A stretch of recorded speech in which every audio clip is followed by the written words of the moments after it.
Hi, and welcome to the Grace Under Pressure podcast. I'm your host, Sarah Willis, and today I am joined by my friend, Miss Lisa Shackelford. Lisa, why don't you introduce yourself? Tell the listeners a little bit about yourself. Yes. Lisa Shackelford, as you've already said. So I've purple belt under Erick Raposo. I actually started about 6.5 years ago doing jiu-jitsu. And I actually own my own gym currently. And that's a whole crazy, weird way that all came about. And I haven't competed in a while. I have done World Masters competitions, Pan Ams. My first competition was, I believe, AGF as a white belt. And I completely got destroyed, but it was a lot of fun. So I decided to go back and do it some more. And I'm 50 years old, so I've actually much older jiu-jitsu purple belt. So that comes with its own little exciting things and mental exciting things. So, and I've been with Erick Raposo since white belt. So he actually tied my white belt on, and I've been training with him ever since. And I still head over to Mandeville. Haven't been making it every week lately, like my plan is, but I still try to make it over there. Sure. I got to tell you, you are the first female I have talked to who has her own school, and so that's just so awesome. What I guess prompted you to open up your own school? Well, the funny thing is for years I have said, I don't want to own my own gym. I don't want to be a gym owner. I just want to teach jiu-jitsu. I'm good with that. I don't want to own a gym. And it kind of just fell in my lap. I wasn't really planning on doing any of this. I wasn't even looking for it. So I was teaching at I was asked to run a kids program at another local gym, and I was doing that. And I think that in the past he had always shut down the kids program for the summers, and so she shut the kids program down for summer. And my parents were just sort of freaking out a little bit, and the kids too, because they had some competitions coming up that they were training for, and my kids, they love jiu-jitsu. So for them to go a whole summer with no jiu-jitsu really freaked out. So I started calling around to different places to see if I could just rent some space, and called a bunch of gyms. And interestingly enough, Ironworks was, in my head before I called, I said, there's no way they don't have space. They're just not going to let me come in and rent any space from them. They don't have it. I looked at the pictures online, and so when I called, Doug Sellers is the owner of Ironworks Gym, and just a phenomenal, great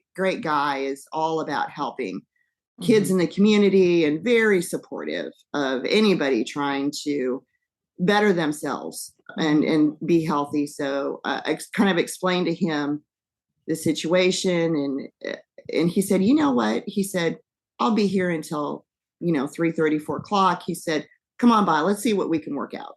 And so he was amazing. He actually gave some space to me in the gym that I could use, and I pulled puzzle mats out and laid them out for the kids' classes every night, and disinfected them and took it apart and put them back. And then we started getting some more kids and need a little bit more space. And then there was a section that opened up attached to his gym with another business, and I was able to sign a lease for that. So all that, it just really fell in my lap. It was just it's nothing I was looking for, but I'm happy about it now.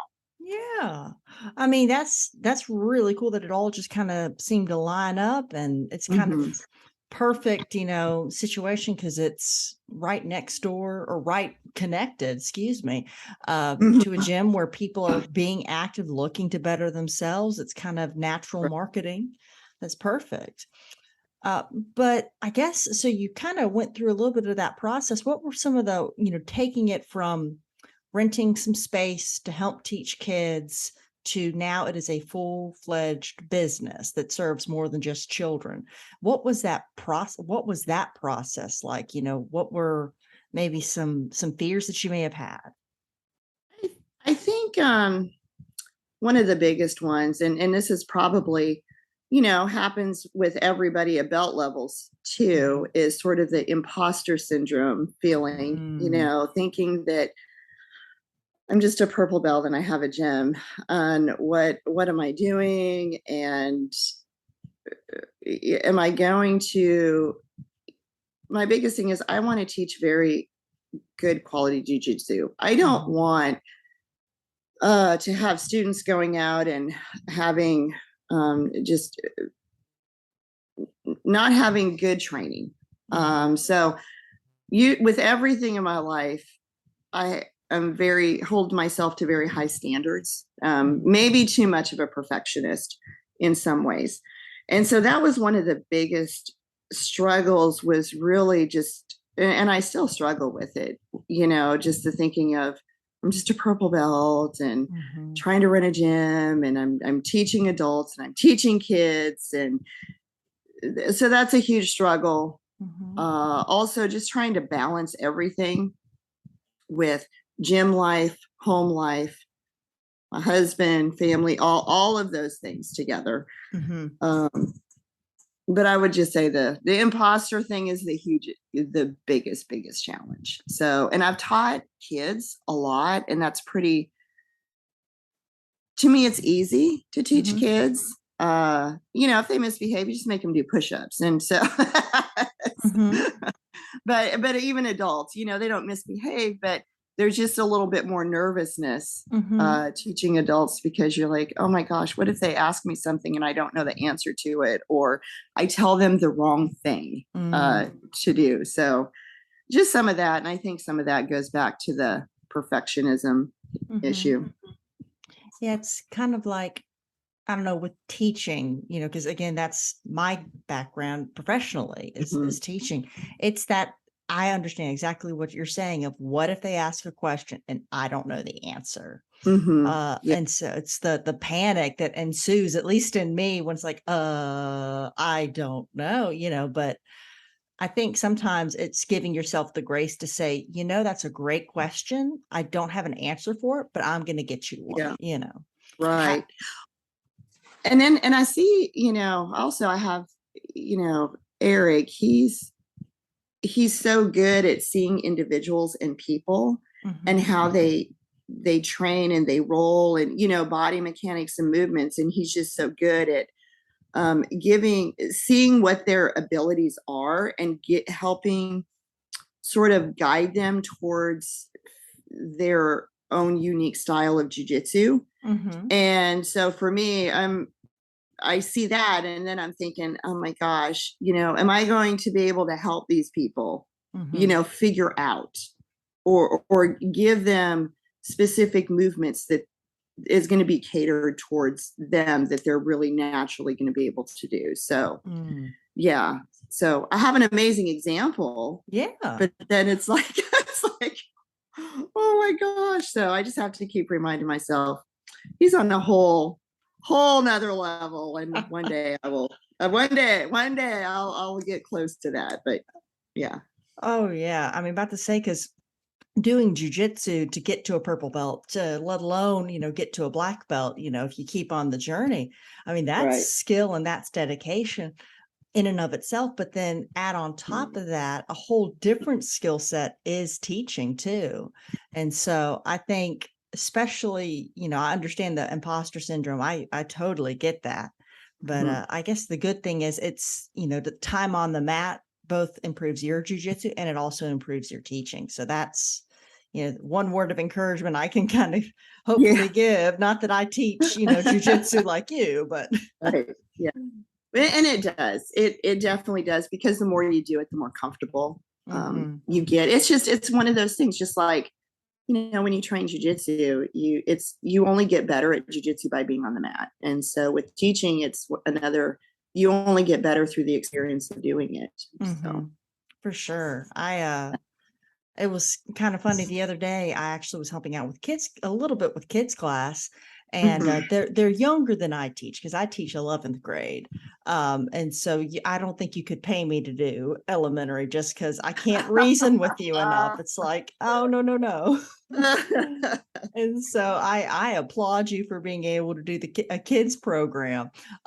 So that just takes a whole other kind of level of patience, if you ask me. So, well, if honestly, I believe if I hadn't have started with Erick, because I helped teach I helped him teach the kids classes when he was over here in Biloxi, and I learned so much. I probably learned more just watching him teach than I did jujitsu during that time. I mean, I learned a lot of jujitsu, but just seeing the way that he interacts with the kids and how he would handle them and different personalities and things like that. I don't think that I would be able to handle the kids like I can if it had not been for him. I really, really learned a lot, and letting the children figure out themselves, just let them be their own unique people and have their own unique style of jujitsu without trying to force them into anything, not forcing them to, not look at them and saying, okay, they're really good and they're going to be a great competitor, but just focusing on just instilling a love for the sport in them and just making sure that they're learning and they're having fun at the same time on the mat is the most important thing. Oh yeah, I think that's awesome. I think that's so wise to not want to pigeonhole them into maybe what your specialty is. Right. And I would imagine that's a strong tendency of some professors out there and some teachers out there, make little clone copies. Right. And that's where another challenge is because I really stink at takedowns and things like that. It forces me to learn and practice all these things that I really stink at, because I got to teach them the correct way to do things. So, yeah. So there's those challenges too. Yeah. Oh yeah. So I know that you said you don't compete as much, but do you still as a coach, do you still go to competitions, coach your students? For sure. Yes. Yes. In fact, I had a couple competitors at AGF Biloxi this last go around. And interestingly enough, all three of the competitors were girls. Yes, which I thought was I thought that was really kind of cool. But I have more. I have a couple of my teenagers that are actually going to be competing. So we'll have a few more going over to New Orleans. But I love just going and helping them compete. And I do want to get back into competing back in BJJF and doing a couple more competitions, at least a few a year, because I believe I need to lead by example. And so I can't recommend that my students compete if I'm unwilling to do so and put myself out there myself. So I need to get out there. And even if it's a few a year, I need to be out there with them. So walk me through when you are, let me phrase it, when you are in coach mode at a tournament, what do you specifically look for? What is your kind of game plan as you're approaching that tournament? Are you watching for trends? Are you just focused on your students? I mean, what are you looking for? What's your mindset when you're in, coach mode, so to speak, at a tournament as opposed to competitive? Right. So a couple things. So number one, I just want to make sure that they and I tell all of them before the tournament even starts leading up to it, because all the nerves and the anxiety and the pressure that we put on ourselves. I have to win. And so I remind them, obviously nobody's going to a tournament to lose. Right. We all want to win, but I try to get them to focus on, okay, what is your game plan? What are you planning to do when you get out there? Number one. Number two, no matter what happens, I want you to just do your best and have fun, because that is more important than anything else. As long as you know that you've done your best and you're having fun, that's really what matters. And then I try to train them to use these competitions as an opportunity to fix some of their weaknesses. Mm-hmm. To sort of, because we're kind of a small gym right now, we're still building. So Mm-hmm. this is a great opportunity for them to recognize some holes in their game. So we can go back to the gym and start shoring those things up for them. So it gives them a direction in their journey. And I watch the other competitors. I look for just different ways of doing techniques and different, just different positions and techniques that other competitors are using frequently. And then, I guess, like you would say, trends, and thinking, okay, well, this is probably something that we're going to need to, just for my students, we're going to need to cover. We need to work on. We haven't really spent enough time on this position or that position. So we need to shore these things up. So I'm looking at it and what I can take back to the gym, but also to help them individually as competitors. So it's kind of a two-pronged thing is what I'm looking for. Right. And I know trends, I think everybody is so interested in trends because it's not just, in the kids division or the women's, every division has trends. And Right. I know nobody in our gym went to ABCC, Right. but we looked at kind of the recap of what people are doing now, and that, and if they're doing it at that highest absolute level, eventually it's going to trickle down. And so it's just fascinating because that's something that I know my coach Erick, different Erick, Yes. does for us competitors. There's not a lot of people who compete, but for those who Right. do, it's important to know what are you likely going to encounter versus, not probably at all, Right, because when you go out there and you're competing, if you've never been exposed to certain techniques and movements, then when you get caught in them, you have no clue how to get out of them. For example, if you go to a competition, if you've never encountered spider or lasso guard or daily heave or whatever, and you've never been exposed to it, you don't know how to pass it. Then if somebody gets you in that, you've got nothing. So yeah, absolutely. Yeah.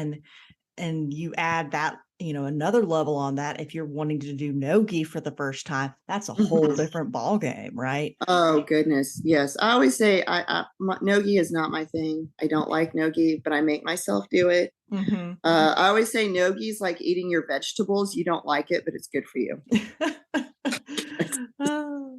Well, I guess I'm a vegetarian because that's the one that I like. So, you can't grab on to me. I can slip and slide, I know. And here's me. I don't know what to do with my hands. What do I do with my hands, coach? What do I do? Oh man. But I mean, yeah, I think that's something where, either style that you like, you got to be able to do the other, at least in somewhat of a competent way. Absolutely. Yes. So, and it's kind of like, and even then, when, so yes, you have those two big divisions in jiu-jitsu, but then on top of that, you've got age divisions. And so something that might be legal for an adult may very well be illegal for the juvenile. Definitely. Rule sets are extremely important to know. Now, do your children, I don't want to say children because, they could be teenagers, and I know they get insulted when I say children. That's okay. I call them my children. They know they're my children. So, do they mainly compete AGF? Do they do, I think Naga or grappling? Or do they do IBJJFs or? Yeah, mainly AGFs right now. Just because I've only had the gym open in our location in there for this November will be 1 year Oh, that we've done it. So congratulations. yeah, so we're still relatively, newish, but I know Trey Alador does some great the Southeast submission classics, and he runs great competitions, and he did one recently in Pascagoula, and everybody just I didn't have any competitors for that. Everybody just had so much going on that weekend already, but he also does them in Pensacola, and so we're going to get into that, and I believe I have one or two competitors that are interested in doing some IBJJF. So that's going to be the next step. So Awesome. Awesome.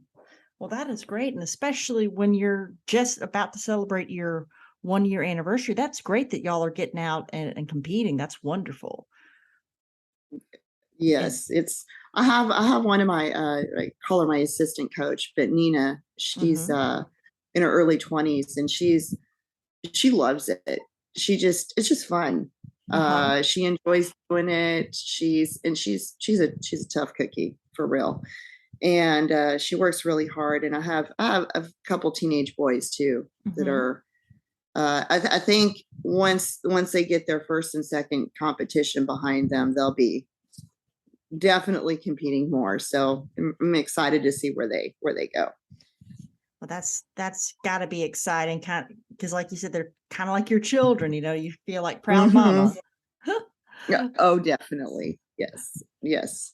And so, one thing I wanted to ask, kind of circle back, speaking of being a proud mama, tell me, how is that balance for you with being a wife and a mother of two, and also a coach? How does that, play out day to day? It's a crazy normal. The new normal is insane.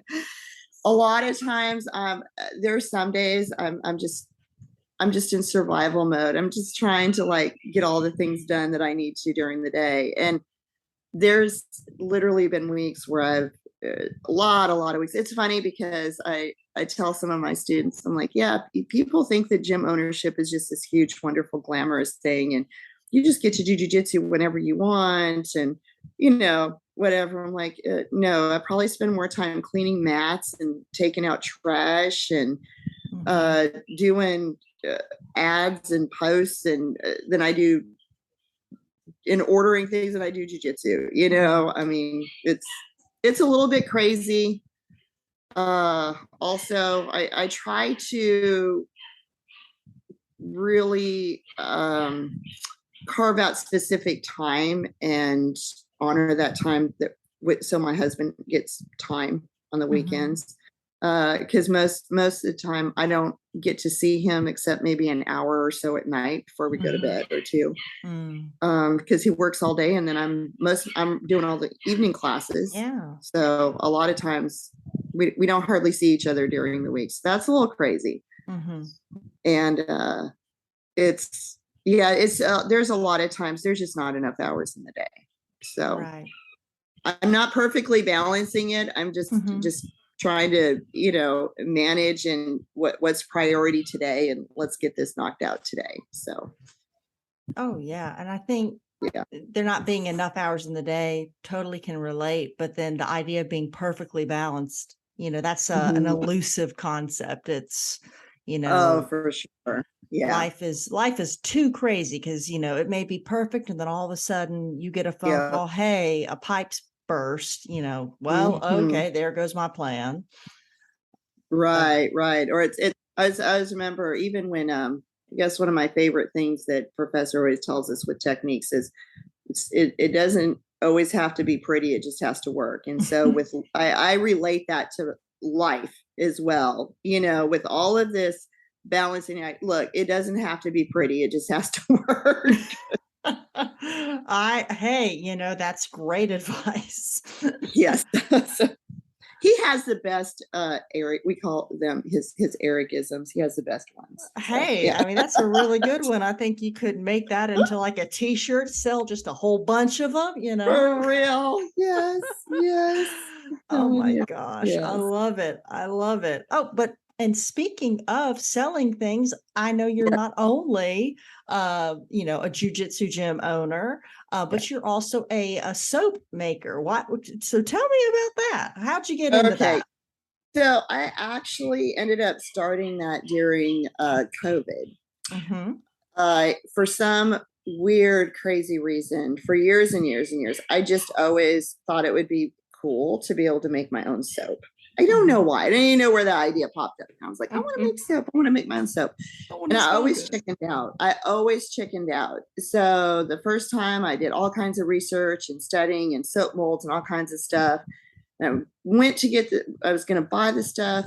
And then I just chickened. I was like, no, because if I mess it up, I wasted all these oils and materials. And I'm just, no. So there's 2 times before I was going to do it. And honestly, I really think that jiu-jitsu gave me some of that confidence to just say, you know what? Oh, well, let's just try it and see, like what's the worst case scenario? We have some extra soap laying around for my family. And originally that's where I was going for, just to make soap for us. So to save us money. Yeah. And so I started doing it, and then I ended up having all this extra soap. And so I thought, let me just give some of this soap to people, and, because we can only use so much soap. So I started giving out pieces of soap bars, to people.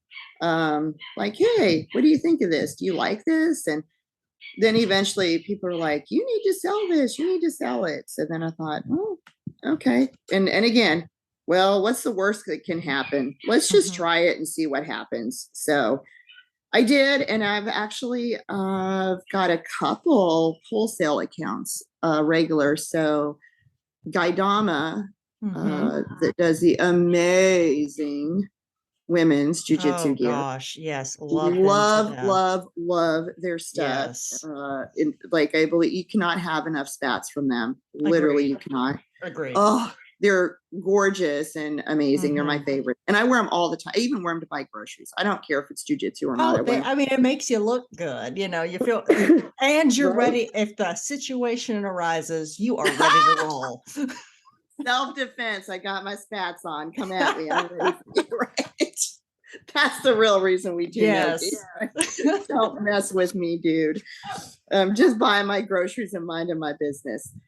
So anyway, they're one of my wholesale accounts. So I have like a very special, unique recipe that I've made just for them, and color and everything. So that soap that they sell is unique to them, and you cannot get it anywhere else. And I've also do their salt soaks, their bath soaks that they have as well. So that's all unique to them. So I don't even make bath soaks. I don't even have them in my store. But and I haven't really put this out publicly at all. I've talked to my husband just this last week about it. So I'm actually going to be dialing back the soap thing just a little bit, because I really need to get the gym thriving and healthy, and in a really good place to where I'm actually making enough to where I can actually hire somebody else to come in, and that'll help me a lot teaching those classes as well. So that's really what I'm working towards, getting that, so that way I can sort of offload some of those classes to some black belts is really what my goal is. So absolutely, because it takes a village when it comes to operating a school. If one teacher could do it, we wouldn't have as many teachers and departments. Right. And I have an amazing, I've trained with him for years, Mark Kirgison. He's a brown belt under Erick, and he trains quite a bit at Belchers, but he's so awesome. He's off on Tuesday. So he comes over and teaches our Tuesday night no-gi class, which is amazing for me because, I suck at no-gi, but so I love that he's just graciously coming and doing it. And he's a phenomenal instructor, and they love him. Everybody loves him at the gym. So that's one of our actually bigger classes, is when Mark comes. Everybody's like, nope, I got to make sure I'm there because Mark's going to be here on Tuesday night. So, hey, yeah. That's great that they're supporting, and wanting to make that person who's, I don't want to say a guest teacher, but coming out Mm-hmm. of their way to help. Mm-hmm. That's great. Mm-hmm. So that would be a kind of a follow-up question is, are let me, English is hard. How receptive have you found people to be for a female, led instructing classes and gym? Has there been pushback? Had there been, people reluctant to join because, oh, well, it's this, woman teaching out a guy. I thought it was a guy sport. Mm-hmm. Has there been mostly, positive, negative? What's been your feedback from people? Well, I think it just depends on the personality of the person. Mhm. I haven't really had a lot of negativity of, well, it's a female coach, or so I don't want to have anything to do with that gym. And Mhm.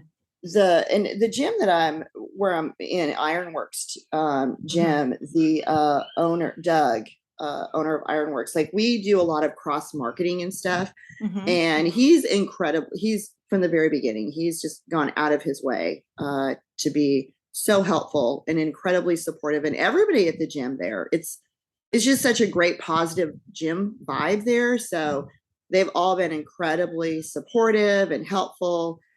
And I have had a little, like, individuals that are like, well, you're not a guy, and I don't think I can learn Mhm. much from you. And, so there are individuals, of course, that are out there, but, it's kind of one of those things where, that's probably why we have a lot of different jujitsu schools. Yeah. Different people are looking for different things. And that's fine. Um, certain school, like, I wouldn't want to go to an MMA school because Mhm. I don't want to do MMA, or Mhm. wrestling school because I don't want to do wrestling, right? Right. So it's kind of the same thing with jujitsu. There's different vibes and there's different Mhm. things, and so I feel like each individual.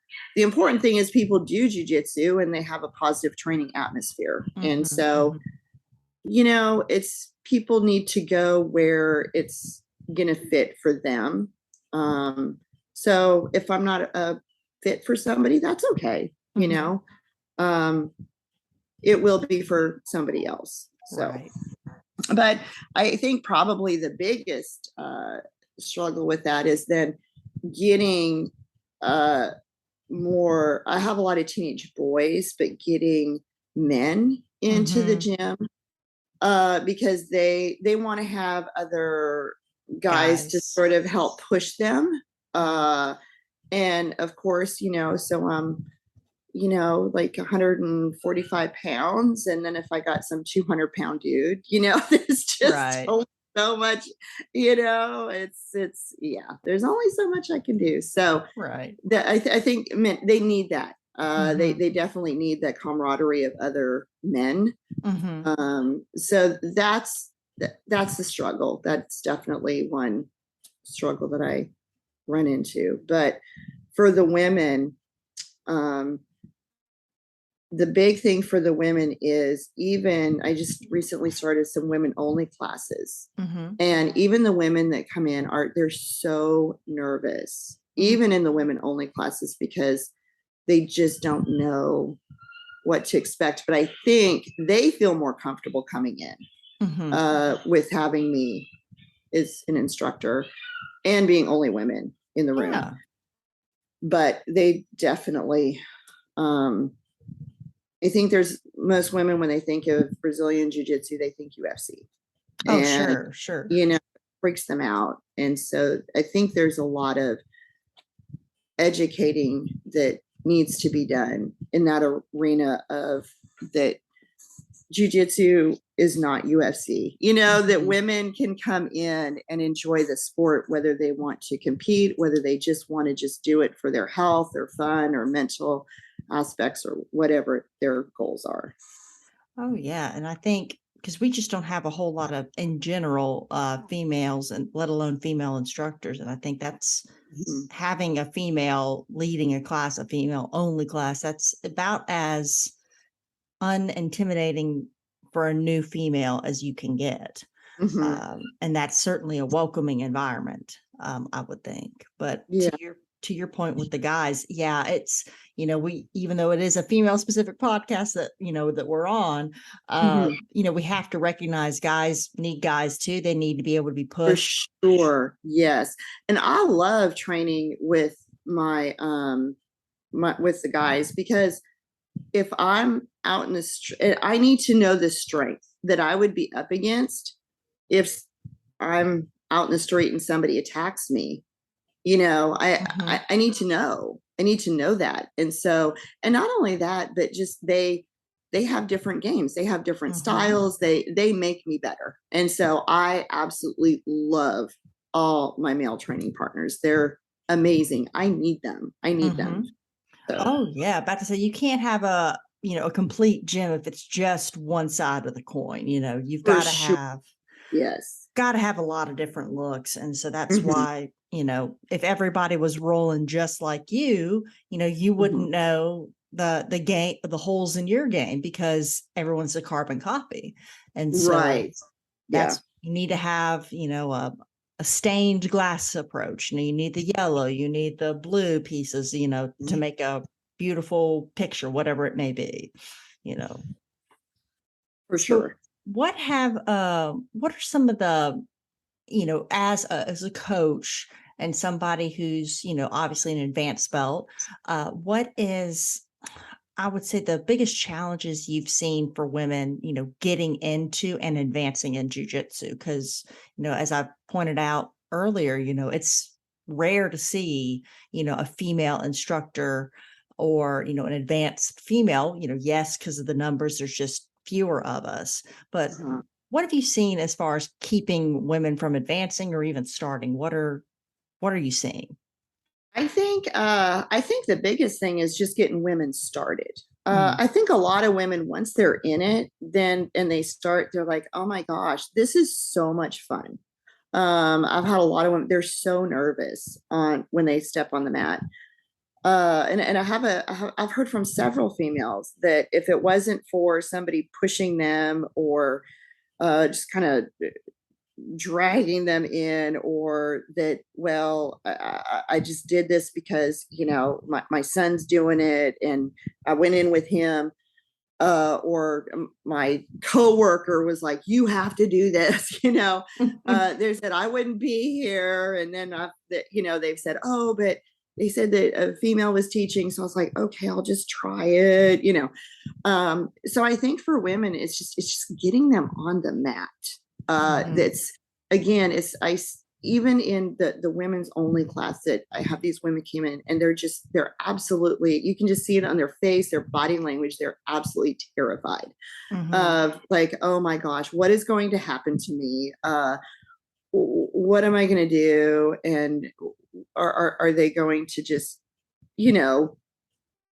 Hulk smash me all over the mat, or like what, So I think it's just really educating women and getting women to over that hurdle of just getting to a class and stepping on the mat. That's and I think it's preconceived notions about what jiu-jitsu is. And I think we just have to work on dispelling some of those myths for women. And I think I've heard a lot from women, well, okay, I don't need really that for self-defense because, I can still carry. Or I've got pepper spray, or I've, all these things. And everybody thinks that they're going to do better in a fight than they actually will. Right. And I think same for women. They've watched some YouTube crazy videos and think, well, I'll just kick him between the legs. And I'm like, look, it's not like that in a real scenario, So I think it's really helping women understand that, one, you need consistent training to be able to respond appropriately in a self-defense situation. And two, just having concealed carry or, having a gun in your house or whatever, those kind of things are not always you can't depend on that. You need to have a lot more tools in your tool belt besides just one. Right. Because it's one of the things that I try to stress to my, 11th graders, 12th graders, when they get off into college, I'm just going to call it like it is, sexual assaults. You may be Absolutely. carrying, Yes. you may be carrying, but if you're in the back seat of a car, what if they Right. pin that and they turn and use it on you, so you've got to be able to know realistically what's going to happen, especially as a female, because they may take away those opportunities and you not even realize it before it's too late. Right. Absolutely. Yeah, because you could do all the right things as a woman and be safe, and not you could do all the right things to be safe and make all the good decisions for your safety and well-being. But there's evil people out there, and no matter how safe you are, that I always say, don't ever leave your safety and your security up to chance that somebody is going to do the right thing. Oh yeah. I mean, and we want to think that, most assaults on women, it's just some random guy jumping out of the bushes. No, that's very rare. Actually, it's people, exactly. Yes. And so your guard's going to be down, and so you're probably not going to, if it's Joe, a guy that you've known for years, and you're probably not going to be, locked and loaded and ready to go. You're going to be down. You're not going to be wanting to grab the gun, or something like that, or the pepper spray, whatever it may be or it might even be in a whole nother room that you're in. If you're at a home or a house or in a building, or Oh yeah. Yeah. So that's why I try to stress to my kids, at least know what to do and to get them off of you at the very least, to get yourself to that gun, to get yourself to that pepper spray. Right. And a lot of the scary thing is a lot of stuff that is shown on, that women see with little YouTube videos here and there, or defense things here and there, is how to beat a guy up. And look, you and I know, doing jujitsu and training against men, I mean, no, like that's just not gonna happen. Okay, let's be realistic here. Okay, you are not gonna, or even you see the Krav Maga videos. I mean, it's not gonna happen. So I always tell all my ladies, I'm like, look, your number one goal is to create space. Just get the heck out of there. Like all you're doing is surviving this incident and distract them, do whatever to get the heck out of there. Like you are not going to stay in that position. Oh, let me choke this guy out. Let me, no, get away from there. Buy yourself time and get away. So that's what it's about, and get to some help and get to some safe place. Absolutely. And then it's one of those things where everybody likes to talk about, stand your ground when it comes to guns, but for your own personal protection, ladies, be willing to fight for your very life, and that 100%. Includes run the heck away. Yes. And so, and if that's not an option, of course, have those tools to be able to protect yourself, or God forbids, if it's you and your child, or for me, it's me and my sister with special needs, I will fight to the death if need be. Oh, for sure. Yes. And you have to have that mindset. I have also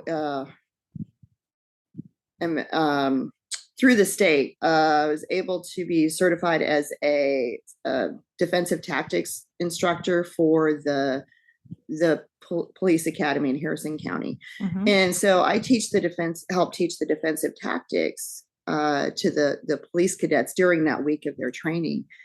And it's that same kind of thing. And one of the gentlemen that comes in and helps teach them, he said, when you're in those situations and you're fighting for your life, you need to be willing to do any kind of unorthodox thing that you need to do. And usually what it boils down to is how far are you willing to go to save your own life. It's you, and it is hilarious. He said, I'll even lick somebody's ear if it's going to distract them enough to get my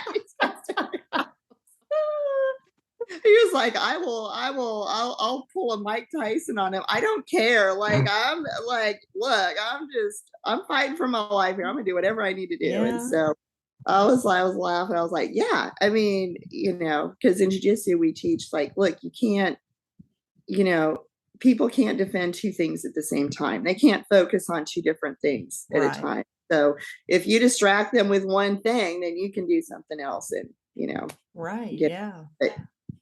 yeah, I mean, you really got to be willing to do whatever. And jiu-jitsu is a huge, huge necessary tool, I believe, that women need for that.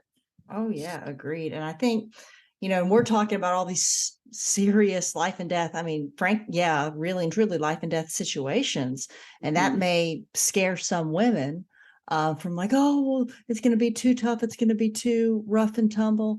But in reality, no, it can be as rough as you want it to be, absolutely. I've trained with people who go full force, shot out of a cannon, but then I've trained with some people that it's not therapy, but it's very therapeutic in that, it's almost like they're doing Tai Chi, but it's Tai Chi. You have to really think through the techniques and the movements. Absolutely. I love flow rolling. In fact, I do incorporate and force everybody, especially when they're have injuries. And the best way that I heard flow roll being described, because it really forces you to stop and think. The best way that I heard is that it's a conversation. So when you're doing jiu-jitsu with people and you're doing a flow roll, if one person is just yelling at another person and never allowing the other person to respond, then there's no back and forth conversation. Whereas a flow roll should be a conversation of a back and forth with technique with each other. And so that's so you don't overpower the other person and just I'm gonna Hulk smash you. It's okay, I did like playing chess, right? I did this move and this move. Okay, now what move are you going to do? Okay, so you did that and that. No, I'm going to do this and this. So that's a really nice way to frame it. I've never heard it framed that way, but that makes a lot of sense. I'm a visual person, so I need lots of little pictures to help me understand. Hey, man. I mean, it takes a lot of different approaches, man. Because I'm trying to teach some of my friends that I roll with here, that we're not as young as y'all, but we have a lot of young, energetic kids, and we have to be like, that's not a flow roll. Calm down. Yes. And even me, I'm guilty of like, okay, we're going to flow roll. And literally like 3 seconds in the roll, I'm like, oh, and I'm like, oh, wait, hold on. Okay, we're flow rolling. Okay, I'm sorry, we're flow rolling. Okay, let's go. Like, I even have to remind myself, oh, wait, we're flow rolling. Just stop. Back up. It turns into an argument real quick. We get triggered, I guess, would be the I'm like, oh, you're gonna give me this sweep. Oh, I'm gonna make you do this. Give me the arm. Let me armbar you. Yes. Oh goodness. Oh goodness. Oh man. So I guess with all that we've been saying, what are some of the biggest advantages or benefits of just jiu-jitsu in general? I mean, obviously we talked about for self-defense, but what are some of the biggest benefits that you've noticed throughout your coaching time and your just jiu-jitsu journey? Yeah, I feel like the absolute biggest benefit that every single person can gain from jiu-jitsu are the mental benefits. I honestly did not realize when I started jiu-jitsu, because I came into it purely from a self-defense standpoint. And it was funny because when I started, I said, I'm never going to compete. I'm not doing any competitions. And then I did one. I was like, okay, I got murdered. That was fun. Let me do it again. But mentally, I was not prepared for the mental side of how literally therapeutic jiu-jitsu is. I have suffered with depression for most of my life. I have severe anxiety, and even my children, probably maybe like 2 years or so into jiu-jitsu, said, "Oh my gosh, Mom, you are so much nicer since you started doing jiu-jitsu." I'm like, "Really?" And they said, "Yeah, if we would have done this before, you would have fussed at us so bad. And now you're just like, oh, okay, okay." But and I've really seen, even I have a lot of kids that I have kids that range from ADHD to severe anxiety to autism. And it's really amazing to see the mental benefits. I'm the feedback that I get from their parents. Just in, even with the anxiety and things, literally in just as short a time as a few weeks, like they're already telling me, "Oh my goodness, we are already seeing huge benefits just in a few weeks at home and at school." And so to me, the mental benefits, and it's nothing that I can tell people about it and I can say this is going to help your depression. Right. Even the VA is recommending. There's a great organization called We Defy Foundation, and I used to be a regional ambassador for them until my plate just got too full with things and I had to scale back. But a phenomenal foundation, and the VA gave them grant money because they believe so strongly in the mental and health benefits of veterans training jiu-jitsu to help with their PTSD, with staying off the drugs and addictions and depression and anxiety and all those things that come with the PTSD issue, because it mentally helps them so much. Because and I've actually been reading a book called Transforming Trauma Through Jiu-Jitsu. I've been as well. It's a very good book. Oh yes, it's amazing. And it's just incredible, the scientific studies, that it's not just us people having these experiences saying, "Oh yes, jiu-jitsu is definitely mentally helping me, this and that," but there's actual science that is backing up the reality that jiu-jitsu is literally transforming the trauma that people experience through doing jiu-jitsu. And so personally, the biggest advantage of why anybody should do jiu-jitsu is for the mental benefits.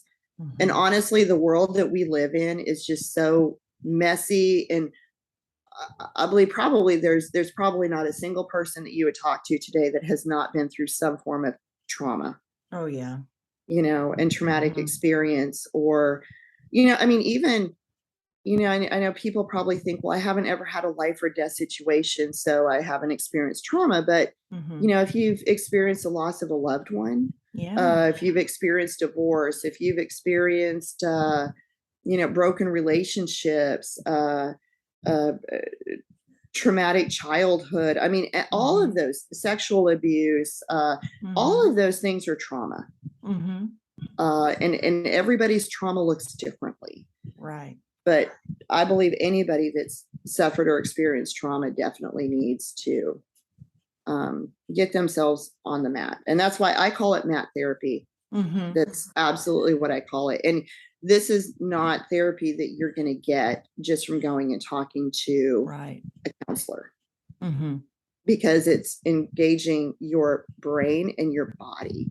And when you're there on the mat, you don't have anxiety about the rest of your day or your family or your work or your job, or you can't be depressed about what's gone on before, because if you're not living in that moment right then and there, you're going to get choked out, or somebody's going to armbar you.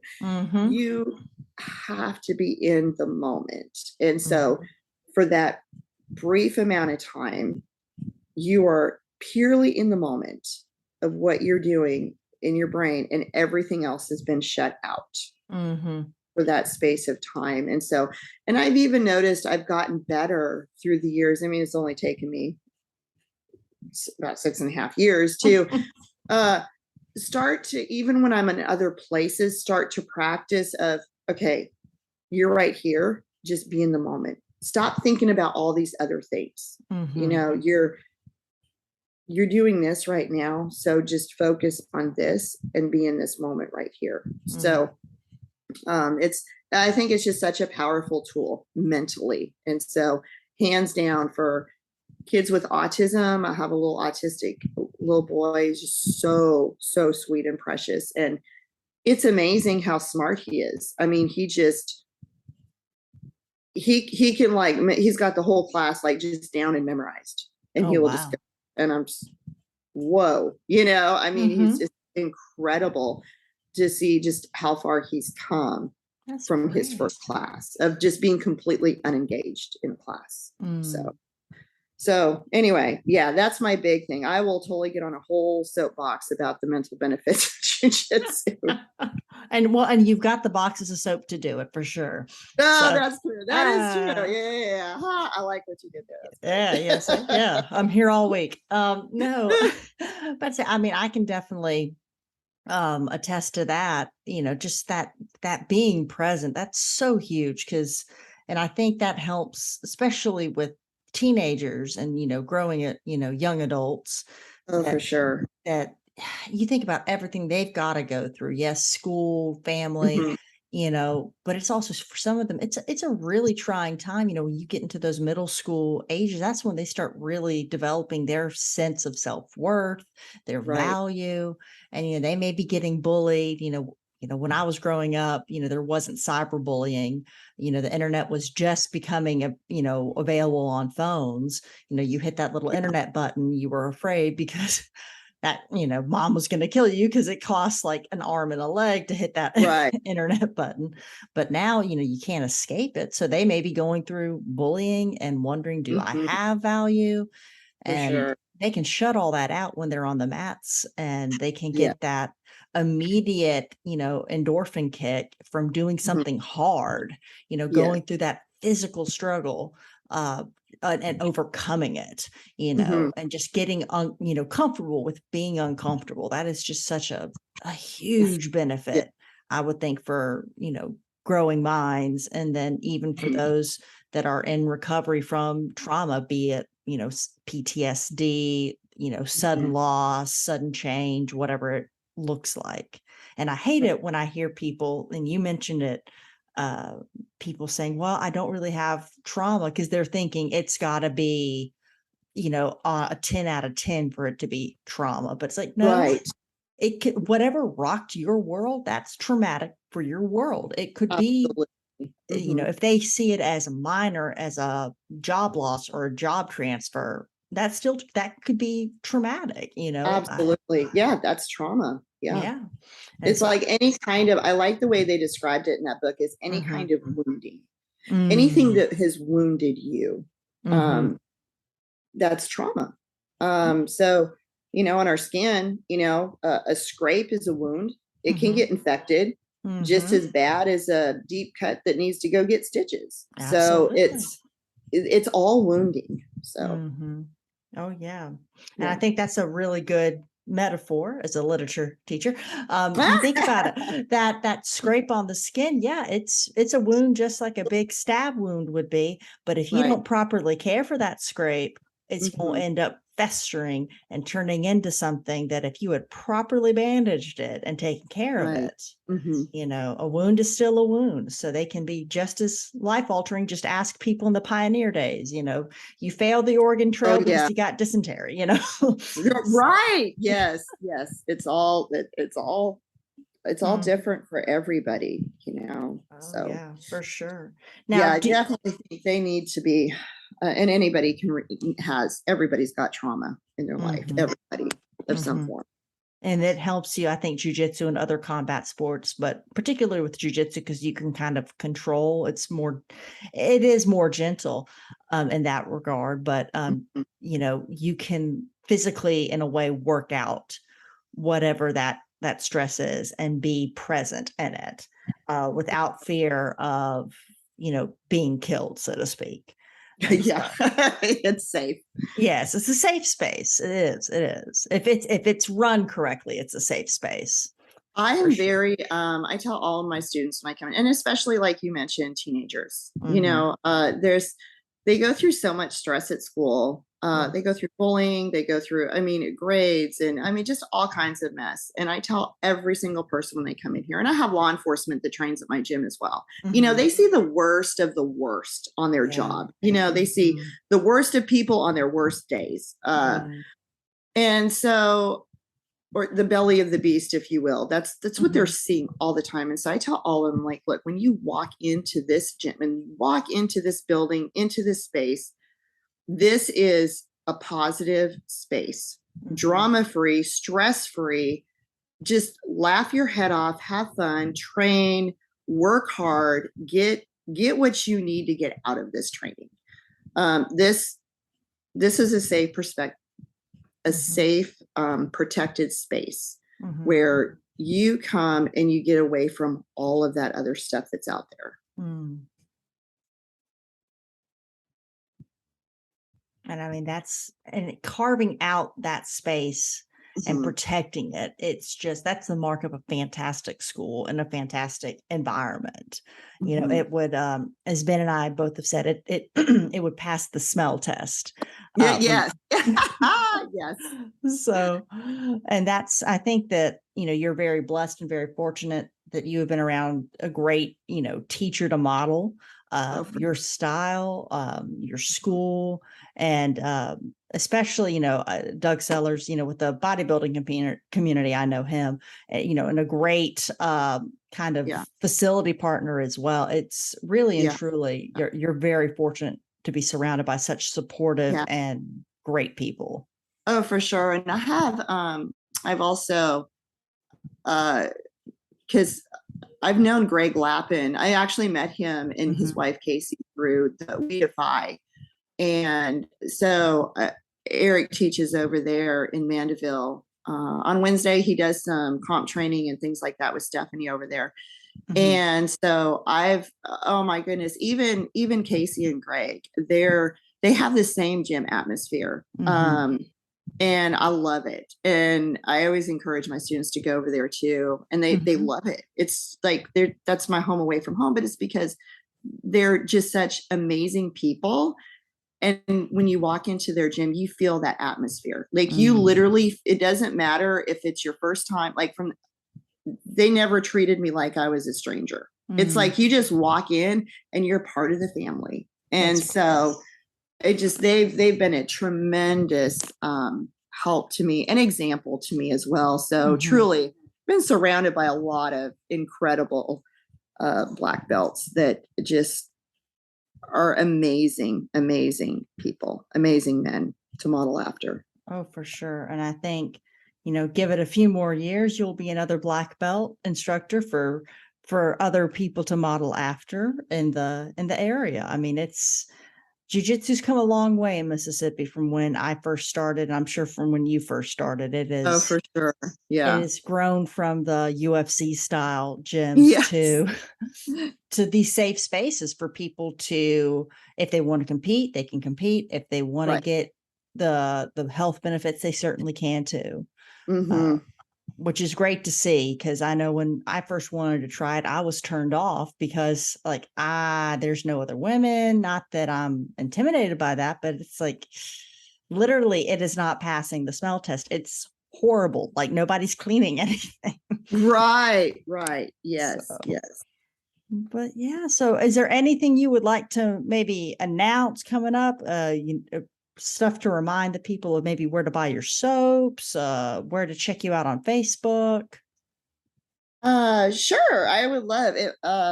Follow me. I know we have people all over Mississippi, and I know you Mm-hmm. have people probably all over the country that listen to this, so they have friends Mm-hmm. or that are coming through Biloxi area or coming here. You can go follow us on Gulf Coast Jiu Jitsu. We do have a Facebook page and an Instagram page.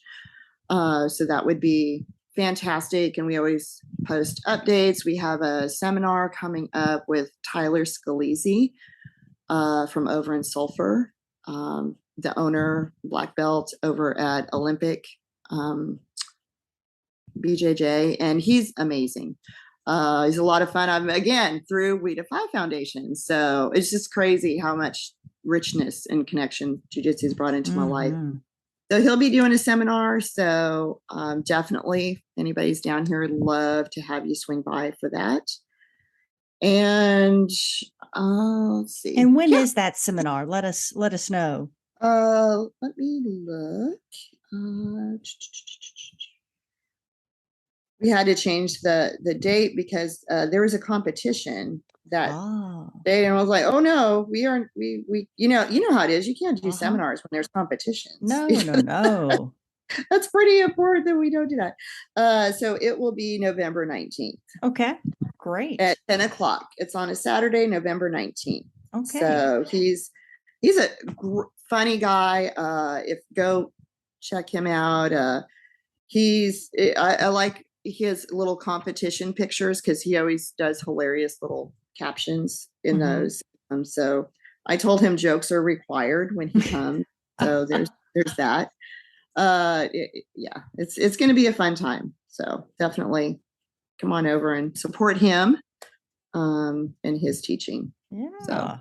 And have fun in the sun in Biloxi too. So, well, I mean, it'll be cold, but great places. Yeah, but so many great places to eat, and come make a whole weekend trip of it, and just visit the coast, get some good food and some good jiu-jitsu. Hey, that's a great sell line for there. Yeah, there you go. Yep.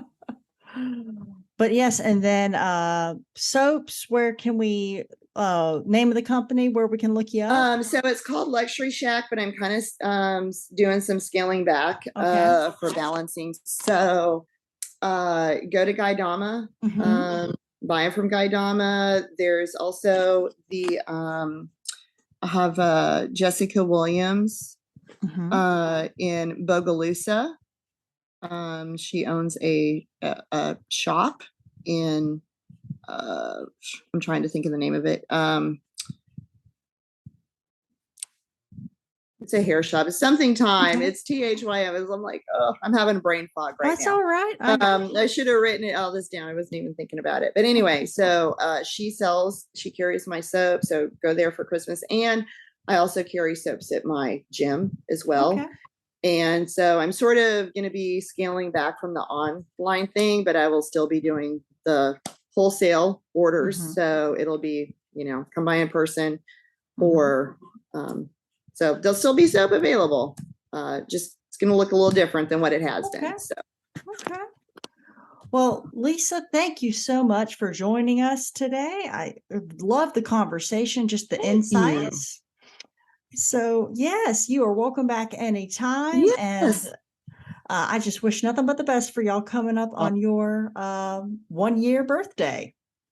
Yes. Thank you. Thank you so much for having me. I absolutely love talking to you. And I know we haven't trained together in forever. And I think the last time you just totally destroyed me with leg stuff, but I'm gonna, Mark's been doing some leg stuff in Nogi at night. So I'm be prepared for you. You're not going to get me that way next time. But yes, I'm looking forward to get to train with you because I've been following you. You've been doing amazing stuff. And I'm just super excited about all your adventures and journeys, especially I've been watching you doing your weight training, and I'm like, oh yeah, go girl, get it, girl. Getting ready for no-gi pants this weekend coming up. So are you? You're doing no-gi pants? I am, yes, ma'am. Yes! So how many are in your bracket? 5, including me. So it'll be my purple belt debut. So why not go big? I'm so excited for you. You're going to do amazing. I'm so excited for you. You're going to have a blast no matter what. Oh yeah, no matter what. I got family over there having a fun time. So yes. So go compete and then eat your heart out and eat some acai bowls. Yes, that's the best part about going to those. Yes, indeed. And then the Brazilian bread. Yes, and they make the good ones too. Yes, the good ones, right? Oh yes. Gosh, yes. It's like, I'm just paying my $100 and some to go compete for my acai bowl. Yes. Oh my gosh. Yes. You don't even know. You don't even know. All right. Well, good luck to you. I know you're gonna do great. You're ready for it. You're gonna do I awesome. hope so. One way or So, the other. So, all right. I'll be stalking all you to right. see how you do. Well, thank you very much. And again, come back anytime. All right. Thank you so much, Sarah. Thank you. All right. All right. Bye bye.